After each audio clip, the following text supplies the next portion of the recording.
Hello, brothers and sisters, especially to my fellow Catholics who are aware or have experienced the past World Youth Day in other countries or in the Philippines when we were still youth in 1995. When the Papal Visit and World Youth Day were held in Manila, Philippines is not just one of the grandest events of the Catholic Church, but it was also recorded in the Guinness Book of World Records. And God bless you all. God bless the Philippines. Mabuhay!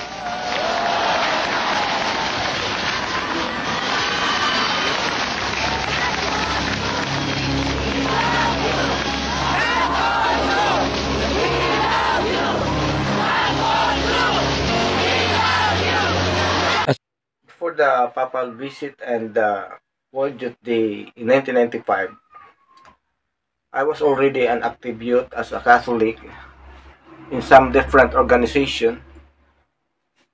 Aside from being a member of choral group when I was in elementary, and then I joined the St. James Youth Choir. And then when I was in Manila, before I went to college, I was already an active youth or member of the different Catholic youth organization like the Paris Renewal Experience Seminar, the Corselius in Christianity in Cavite chapter, then in different Catholic charismatic organization like the DWXI Prayer Partners Foundation, and then in Shalom International Ministry, founded by Reverend Father Archie Geriba. Then before I joined the congregation seminary, and as we can see here, these are my papers when I joined different church organization. I will show you. Well, I joined this organization after the World Youth Day. This was in 1996 in my parish, Parish Renewal Experience Seminar. That was in Pasay City.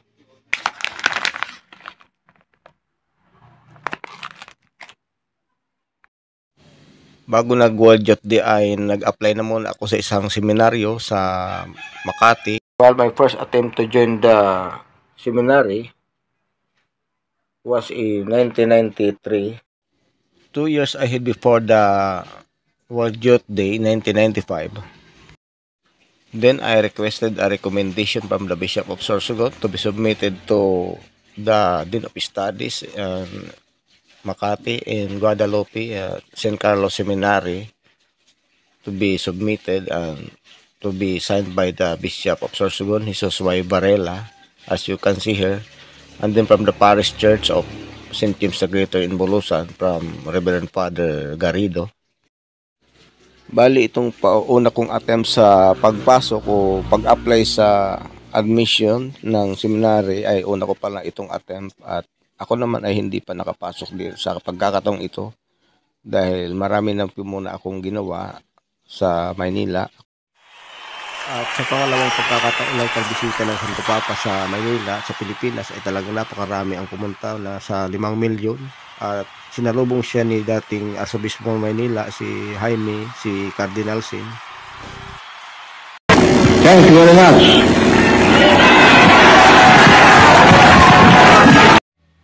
At siyempre kung naranasan mo ang panahong ito ay talagang mararamdaman mo ang saya na di mo maipaliwanag sa dami ng tao, at makikita mo ang mga tao sa Rojas Boulevard na halos lumipat na sa kabilang linya na restricted.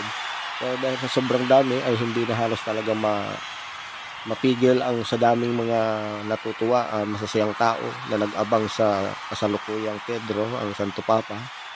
Nakikita nyo naman dito sa Rojas Boulevard, talagang yan may mga human chain at may mga guard, pero dahil sa pagdating ng Santo Papa ay talagang ang iba ay hindi na mapigil sa dami ng mga excited na makita ang Santo Papa. At dumating na nga at napakahaba ng kanyang convoy at talagang nagpapalakpakan ang mga tao. Ayan, ay siyempre isa ako doon sa mga kabataan.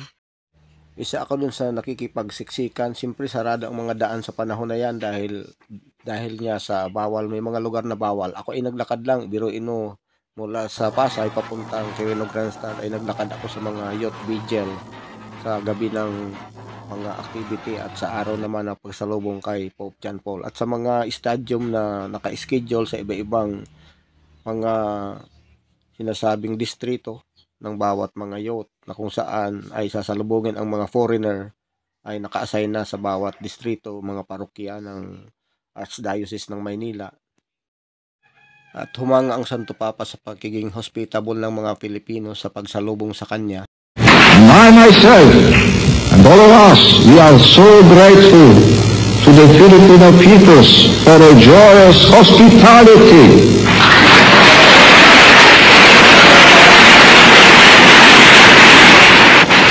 Muna ay nag-join sa iba't ibang organisasyon bilang out of school youth.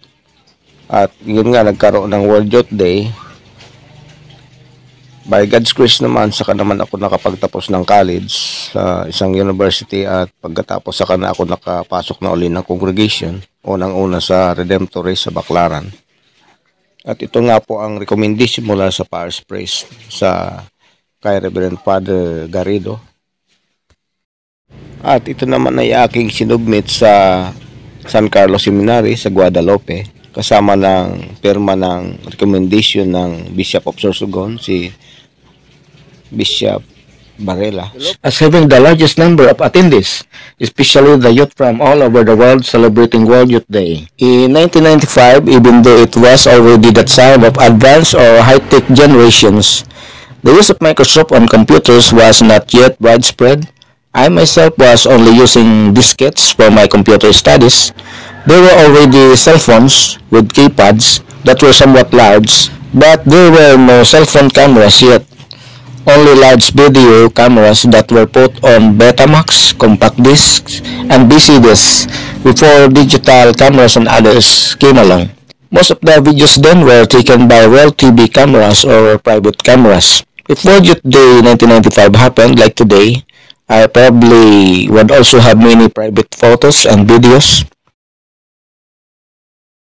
At bago ako pumasok ng college ay nag-try muna akong mag-search in sa Redemptorist sa Baclaran. Ito nga ang aking papers sa pamumuno pa ng dating Vice Provincial, ang pinakaunang Vice Provincial Superior ng Pilipinas, si Reverend Father Bentires, Teofilo Bentires. When I see the first Vice Provincial Superior, I means the first Vice Provincial Superior na Filipino. Dahil dati-rati sa Redemptorist sa Baclaran ay lagi lang mga foreigner ang nagiging Vice Provincial Superior. At ang pinakaunang Pilipino nga itong si Reverend Father Teofilo Bentires na ngayon ay wala na rin. Mapala din ako sa isa nakaabot sa panahon ni Father Phil Bentires sa pinakaunang Filipino Vice Provincial Superior na Pilipino. I joined also the Order of the Descalzed Augustinian. At isa rin sa aking napuntahan na congregation ay ang Order of the Descalzed Augustinian sa Cebu City, kung saan itong aking ID sa St. Monica Institute of Religious Studies. Isang library card doon. I like also to share you about all my experience I youth when I joined different organization through these souvenir items, the photo albums like this. This is when I joined the Corselius in Christianity in Cavite.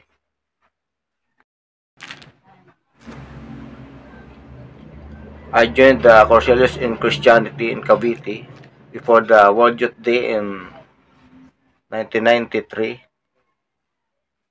Photo albums about when I joined the World Youth Day. You can see her. Bali, itong mga photo namin sa mga delegate na Pilipino na nanggaling sa Pasay, Parañaque, Las Piñas at Makati. Ako ay taga Pasay, ngunit ay sumama ako sa Makati chapter dahil nandun ang aking organization na Youth for El Shaddai DWXI Prayer Partners Foundation International, kaya dito ako nakasabay. I am the one here in this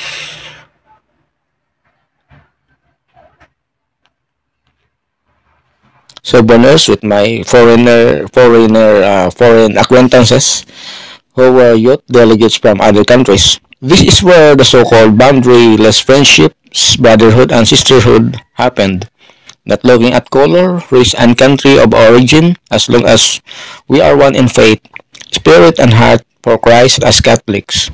This is also where volunteerism, charity, love, helping the needs of others, peace, and giving of donations took place. During the World Youth Day 1995 in Manila, donations of food, water, and all the needs of the pilgrims and youth delegates who attended the events poured in, such as welcoming the delegates, having catechesis in catechetical sites, and various large halls of stadiums. In every mass, there were volunteers for giving food, water, items, and rescue when someone faints or needs help.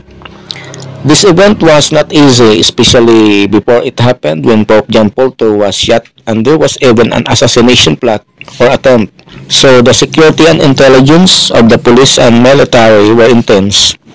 But what truly guided this event was the Lord God because of the prayers and people.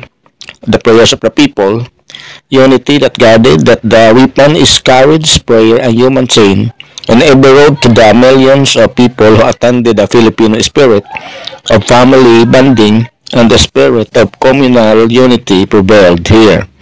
This was called by the former auxiliary bishop of Manila, Bishop Ted Bacani, as God's power, he said. People power is God's power, comparing it to the 1986 people power, where the people were praying.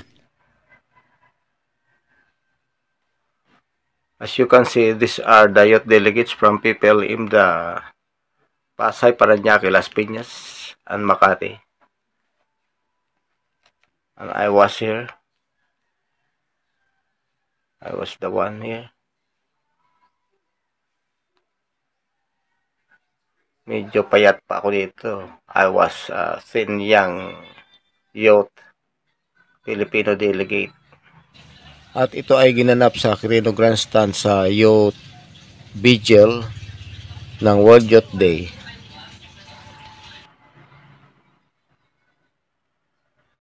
And aside from photo albums, I have also commemorative medals and etc. from World Youth Day like this one.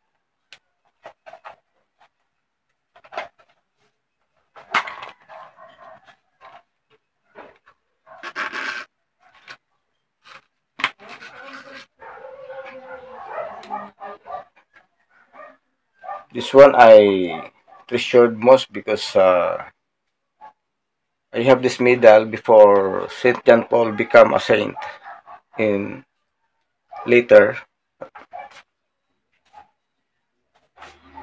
This was the very logo of the World Youth Day. You can see here the logo of the World Youth Day with the stain, the boat and the flag.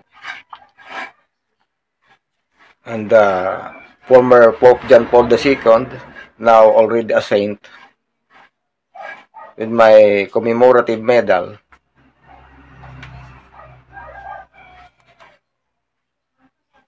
And I attach with the scapular with the commemorative medal of the papal visit during the 1995 World Youth Day with the logo.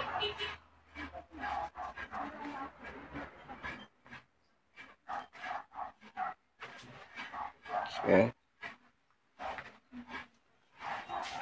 And this is the very identification card of the World Youth Day, the official identification card. As you can see, this is my commemorative medal of the World Youth Day, my identification card.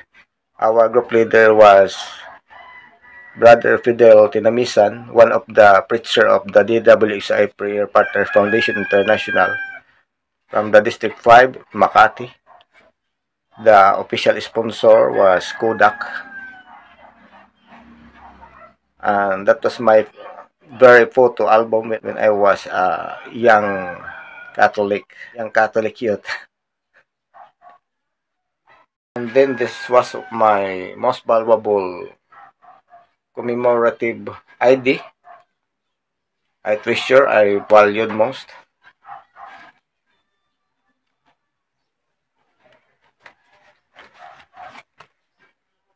the commemorative ID, World Youth Day, and my commemorative medal of Pope John Paul II.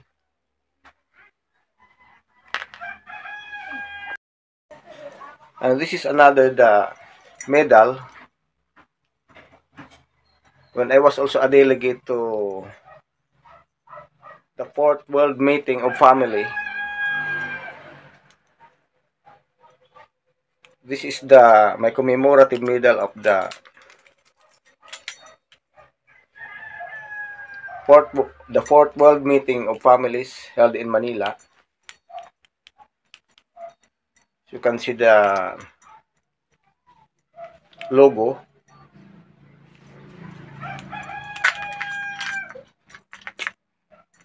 With the pen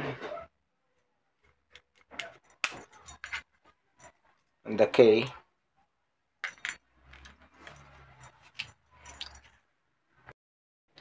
Here's the official logo of the fourth World Meeting of Families, also held in Manila, when the late Pope John Paul II, now the Saint John Paul II, unable to come. Bali, hindi na siya nakarating sa Fourth World Meeting of Families dahil siya ay mas matanda na at nagsimula na siyang humina at nagkasakit, na sinabi nga niya na sa television na lang siya magpapakita.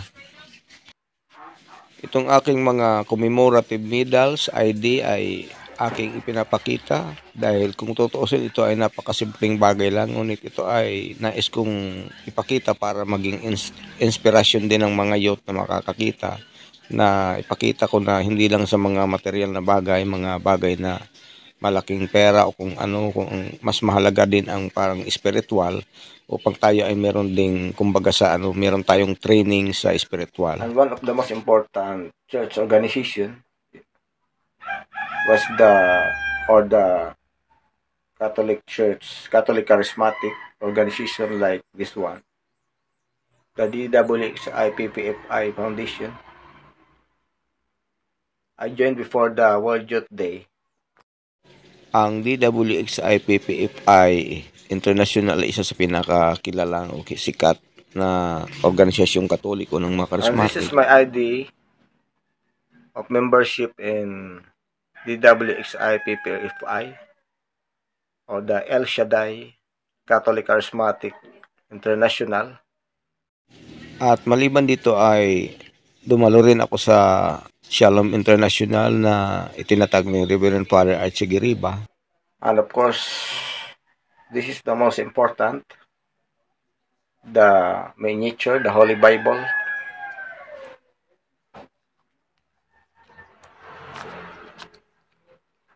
My smallest Bible. I have different Bible versions, including with this smallest one.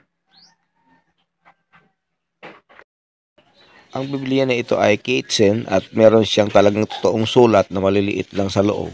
At kompleto ito mula Genesis hanggang Revelation.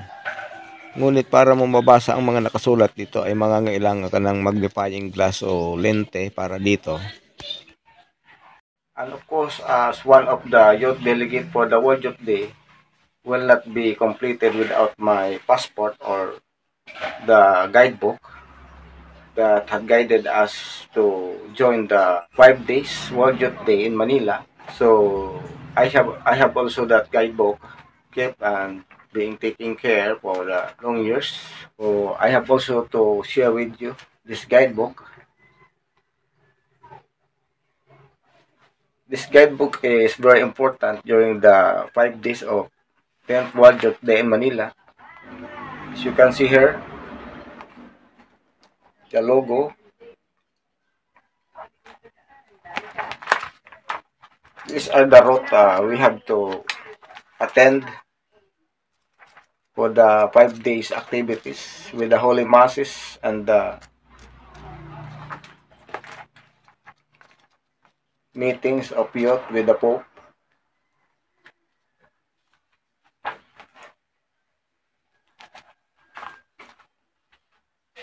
With the official theme song. and the signature of my local and foreign friends, the youth of the world.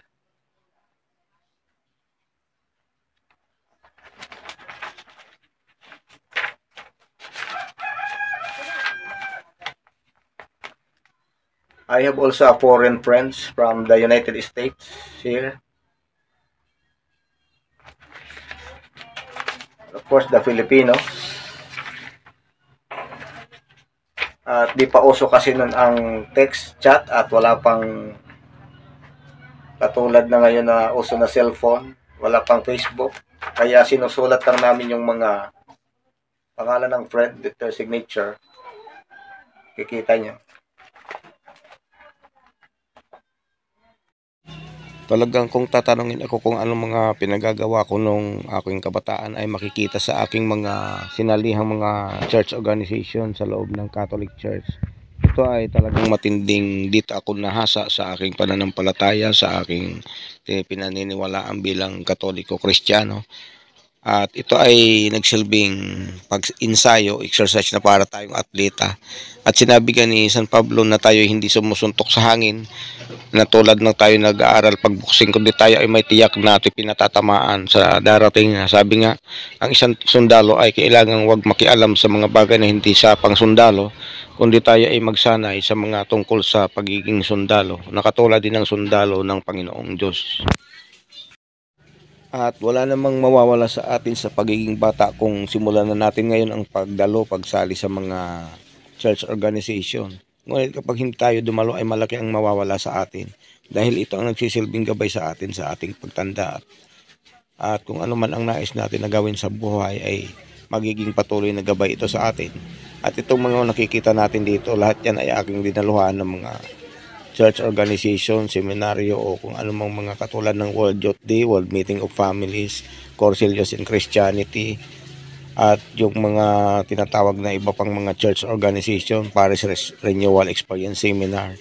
At ito nga ang vigil ng youth ay nandun ako sa photo at kasama, at ito yung aking ID sa World Youth Day, at yung iba pang mga aking mga commemorative medals, mga souvenir. Even among the TV reporters, I remember one of the most famous reporters from ABS-CBN, including Mr. Noli Di Castro, while reporting the TV update on World Youth Day, cried upon the arrival of the Pope, momentarily stopping the report, unable to hold back the tears with the other reporters due to the indescribable feeling of welcoming the Holy Father, who is now St. John Paul II, St. John Paul II. It can be said that it was a huge miracle and blessing that this happened, because on this day, it was reported that there was zero crime or no crime occurred on this day, on that day. If this happens every day, we can see that the reign of God has arrived in the world, even if only one of his holy servants or slaves or servant is meeting with the people, like the Pope. Pope John Paul II, born Karol Joseph Wojtyła, was born on May 18, 1920 in Wadowice, Poland. He began his studies for the priesthood in 1938 at the Archbishop Seminary in Krakow. However, his studies were interrupted by World War II, during which he worked in a quarry and then in a chemical factory while secretly studying for the priesthood. After the war, he continued his studies and was ordained a priest on November 1, 1946. He then pursued further studies in Rome, earning a doctorate in theology. In 1958, he was appointed auxiliary bishop of Krakow, and in 1964, he became the Archbishop of Krakow. In 1967, he was elevated to the rank of cardinal by Pope Paul VI. As cardinal, he participated in the Second Vatican Council and played a significant role in the drafting of important documents. On October 16, 1978, he was elected as the 264th Pope of the Catholic Church, taking the name John Paul II. Mehmet Ali Agca, the assassin of Pope John Paul II, was apprehended immediately after the assassination attempt on May 13, 1981, in St. Peter's Square in Vatican City. Agca Atorkis National was a member of the far-right extremist group known as the Grey Wolves. After his arrest, Agca was tried and convicted in Italy for the attempted murder of the Pope. He was sentenced to life in prison in July 1981. However, in June 1983, Pope John Paul II visited Agca in prison and forgave him for the assassination attempt. In 2000, Agca was pardoned by the Italian President Carlo Asilio Ciampi and extradited to Turkey to serve the remaining sentence for other crimes he had committed in his home country. He was released from prison in Turkey in 2010, having served a total of 29 years for various crimes. Since his release, Agca has made several controversial and contradictory statements regarding the assassination attempt and his motives. The exact reasons behind the assassination attempt on Pope John Paul II remain a subject of speculation and debate. During his papacy, John Paul II made numerous significant contributions. He visited the Philippines in 1981 and 1995, where he held masses attended by millions of people. His visit in 1995 included the celebration of World Youth Day, which attracted a large gathering of young Catholics. Pope John Paul II also organized world meetings of families, which aimed to promote the importance of the family unit. He initiated the Jubilee Year 2000, a special holy year in the Catholic Church, which focused on forgiveness, reconciliation, and spiritual renewal. His papacy was marked by his strong defense of human rights, his opposition to communism, and his efforts to promote entertaining dialogue. He wrote numerous encyclicals and published works on various topics, including the theology, philosophy, and social issues. Pope John Paul II passed away on April 2, 2005. He was canonized as a saint by Pope Francis on April 27, 2014. His basic philosophy and doctrines emphasize the dignity of every human person, the importance of faith and reason, and the need for dialogue and solidarity among different cultures and religions. He also championed the sanctity of life, the family, and social justice. In the context of World Youth Day, the boat can represent the journey of faith that young people embark on during the event. It can symbolize their willingness to navigate the challenges and uncertainties of life with the guidance and support of their faith and the church. 1995, it carries a broader symbolic significance within the context of Pope John Paul II's teachings and the Catholic Church's understanding of its mission. Papal Visit and 10th World Youth Day 1995 is a very joyful and significant opportunity not only for the youth in terms of religious activities but also for the privilege for social interaction, international relations, specifically for the Youth Day as an incoming new leaders.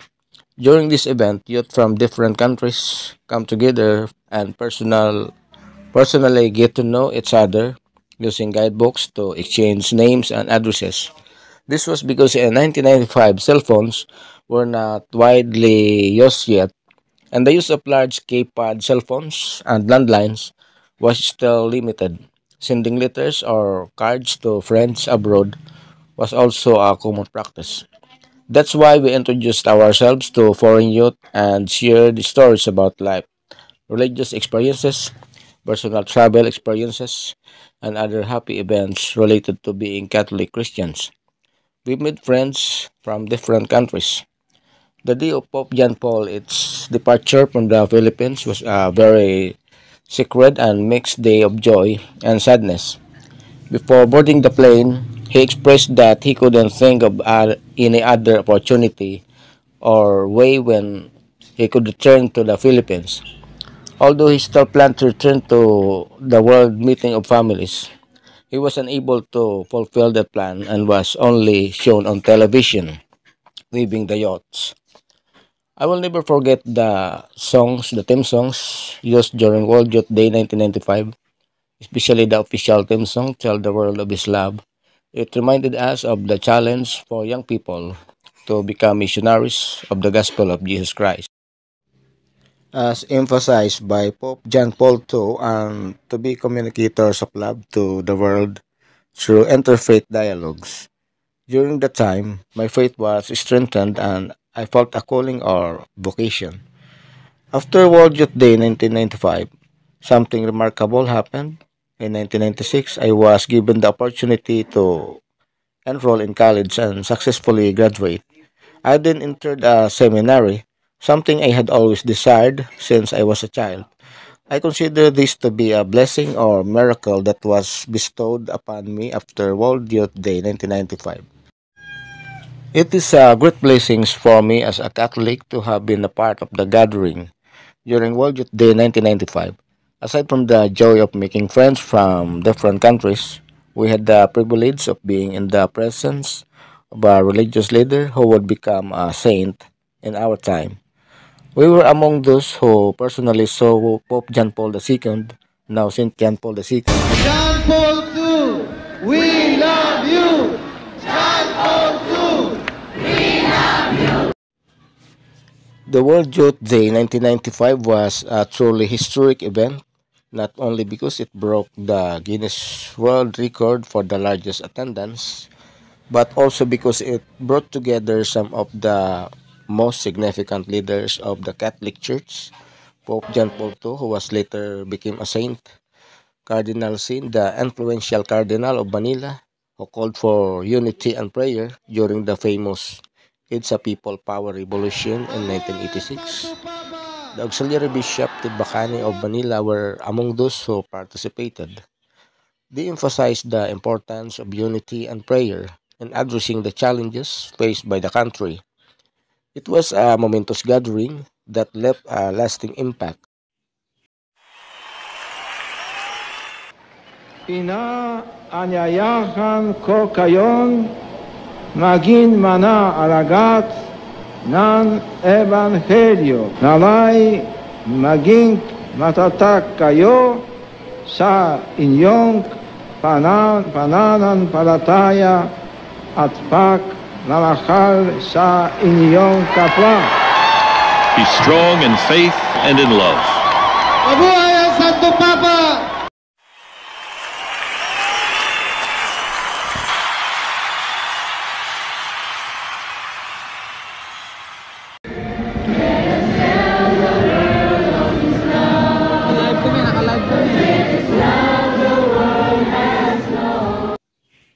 Every time I remember the papal visit or World Youth Day in 1995, it brings a strength to my heart and mind that strengthens my spiritual life as a Catholic Christian.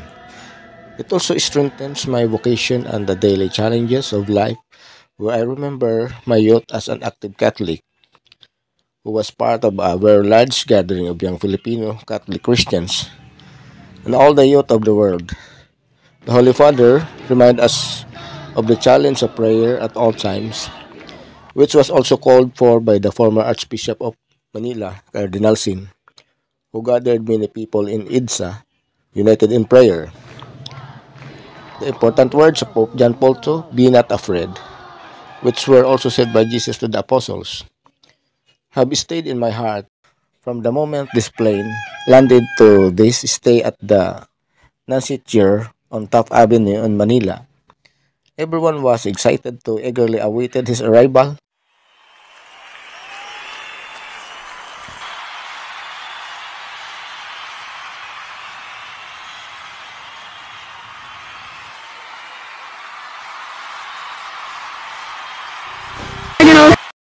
Thank you very much.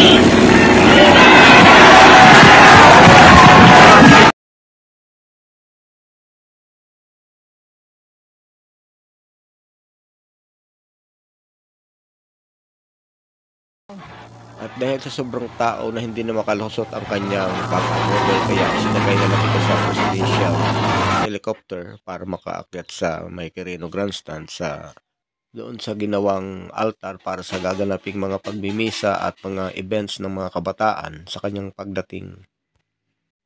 Ang panahon ito ay meron tayong pangulo na isang protestante si dating General Fidel V. Ramos, Pangulong Fidel Ramos, ngunit siya ay sumalubong rin na hindi tinitingnan dito ang mga relihiyon kundi ang pagkakaisa.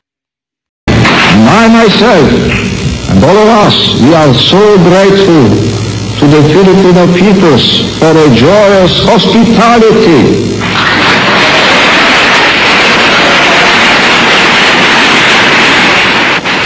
Even staying up late at night and waking up early in anticipation of the next activities during the 5 days he spent in the Philippines until the conclusion of the event. And of course, I have also a commemorative newspaper from World Meeting of Family, the Manila Bulletin.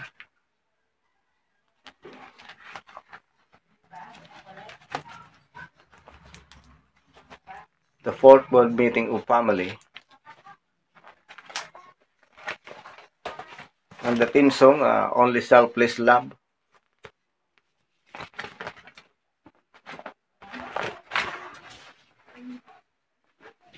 Palibhasa wala pang Facebook noon, kaya ang mga souvenir ko ay mga katulad lang nito, mga dyaryo at mga commemorative medals. And this newspaper was in January 19, 2003. At nung ginanap ang World Meetings of Family ay sa Quirino Grandstand pa rin, ngunit hindi na nakadalo ang Santo Papa, si Pope John Paul II na naging santo nga. Ito ang theme song. And this was the theme song of the World Meeting of Family on the Selfless Love. At ito ang gesture ng theme song ng On the Selfless Love na theme song ng World Meeting of Families. This was after the World Meeting Jubilee year 2000. Noong 2003 o pakatapos ng Jubilee year 2000. At ang World Meeting of Families ay dinaluhan ng mga pamilya ng sa iba-ibang daigdig. World Meeting of Families. Ang tipon-tipon din dito sa Pilipinas sa Quirino Grandstand. At marami talagang naging event noon na sa panahon ng dating Pope John Paul II. World Youth Day in Manila in 1995.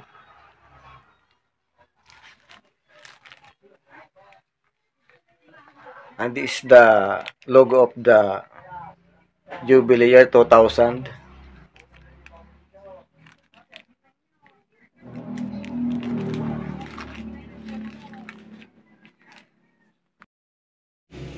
Ang Jubilee year 2000 naman ay isang napakasayang pagdiriwang ng Iglesia Katolika sa kalendaryong taon 2000. Siyempre, biruin mo, umabot ng taon 2000 na pagdiriwang na yan ay talagang napakasaya para sa ating simbahan na nag-iisang Kristiyano na mayroon ng ganyang tagal na mga pagdiriwang ang simbahang Katolika.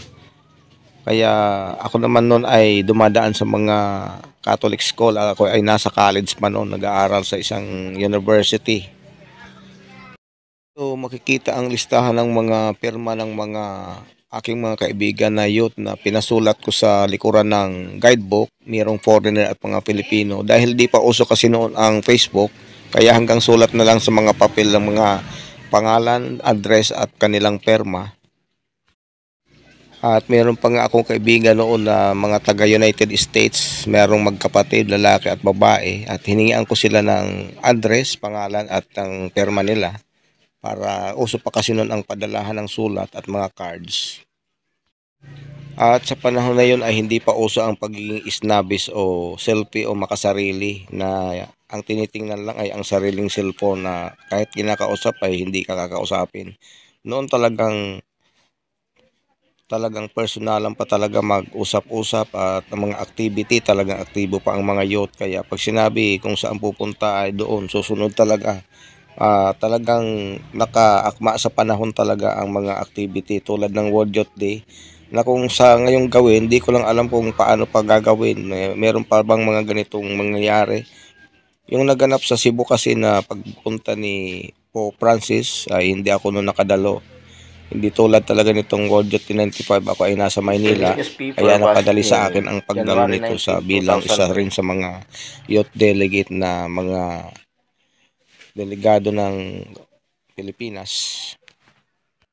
At maging dito sa World Meeting of Families. And this was the theme song of the World Meeting of Family on the Selfless Love. Of course, this was the 10th World Youth Day in Manila in 1995.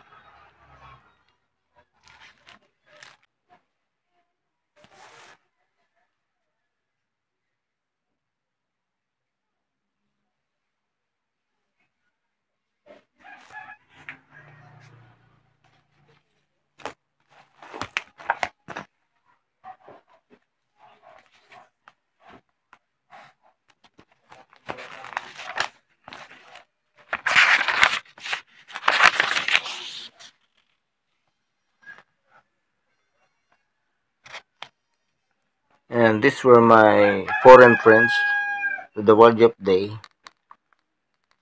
from the United States.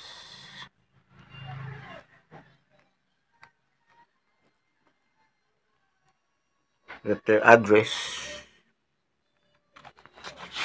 And these were the Filipinos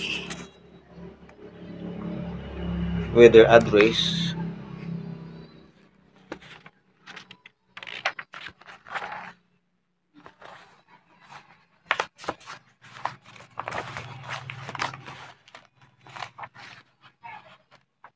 The theme songs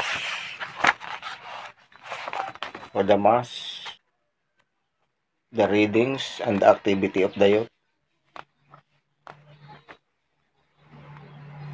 With the theme song, "Tell the World of Islam."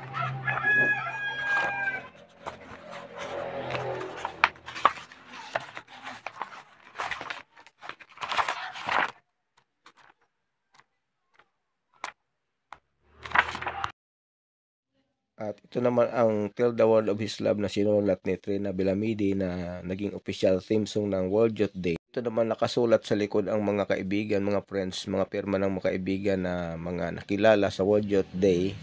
At ito ang guidebook.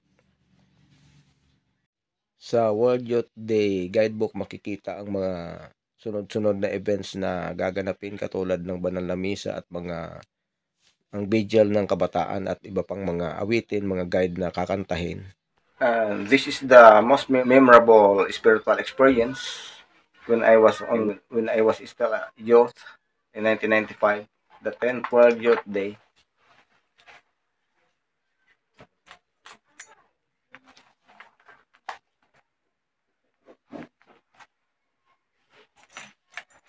With my commemorative ID, medal,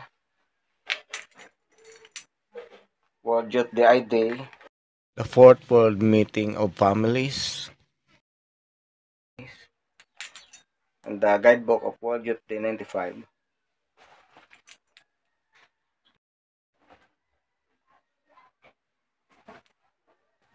At ito naman yung mga litrato namin sa vigil.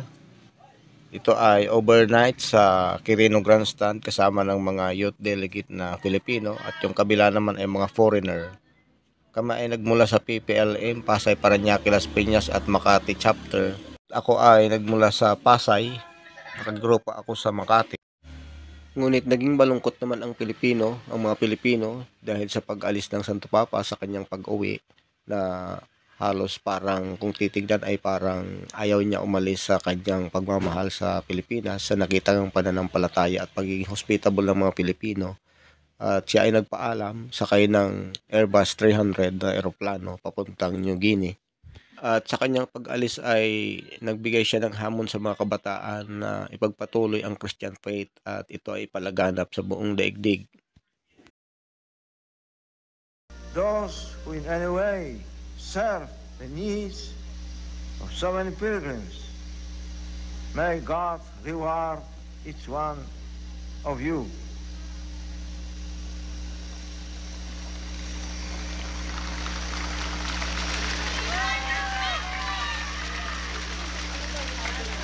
With particular affection, I say thank you to the young people who have been the main actors in the 10th World Youth Day. At malaki ang kayang tiwala at pasasalamat sa mga Pilipino sa pagharap ng mga kahirapan sa bansa. I wish to thank everyone for the warm and graciousness of the hospitality I have received from the first moment of my arrival. At sa pangunguna ng Pangulong Ramos ay pinangunahan niya sa kanyang talumpati na sinabi niya ang pagpapahalaga sa mga gintong aral ng Santo Papa, lalo na sa spiritual renewal. Here on Philippine shores, we will carry on with even greater resolve with our mission to conquer poverty, to lift every citizen to a life of dignity and well-being, and to sustain ourselves on the needs of the Spirit. At umaabot sa 111 na people entourage ang sumama sa Santo Papa patungong Port Moresby, na ang piloto ay si Captain Johnny Andrews, na sumama sa Papa na nagbiyahe na umabot sa mahigit na 4 na oras sa pangunguna Chairman Carlos Dominguez at matataas na opisyal ng PAL.